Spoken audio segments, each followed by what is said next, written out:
सुंदर, अप्रतिम, मनमोहक सौभाग्य अलंकार मंगळसूत्र महोत्सव 100% जीएसटी फ्री.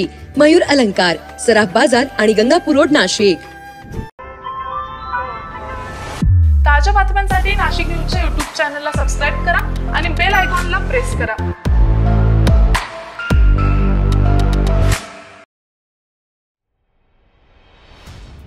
हजारो वारकरी मुखानं विठुनामाचा गजर करत अन संतश्रेष्ठ निवृत्ती ज्ञानोबा सोपान मुक्ताई या संत मांदियाळींचा जयघोष करत पंढरीच्या दिशेने निघालेले आहेत. बुधवारी सातपूर येथे मुक्काम करून श्रींच्या पालखीचे दिंड्या आणि पताकांनी भरलेल्या वातावरणात त्र्यंबक रोडवरील पंचायत समिती आवारात तर काल गुरुवारी सकाळी प्रशासनाच्या वतीने स्वागत करण्यात आले.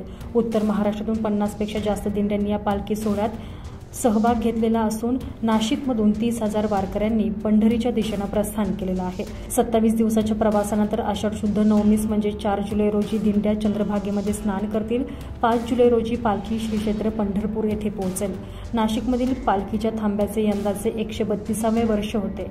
काल गुरुवारी पंचायत समिती आवारा श्रींच्या रथातील पादुकांचे भाविकांनी दर्शन घेतले.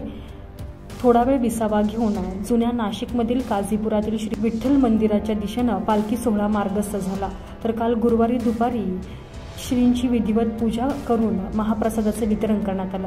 दुपारच्या सत्रात गणेशवाडी परिसरातील नवीन भाजी मार्केटमध्ये पालखी दुपारी 3 वाजच्या सुमारास पोहोचली. सायंकाळी कीर्तन आणि महाप्रसाद पार पडला. तर आज शुक्रवारी सकाळी 11 वाजता पालखी नाशिक रोड येथील मुक्तिधाम परिसरात पोहोचली.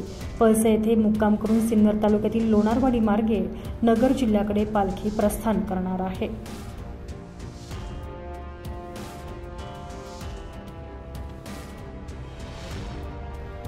सनी काळे, नाशिक न्यूज, नाशिक रोड.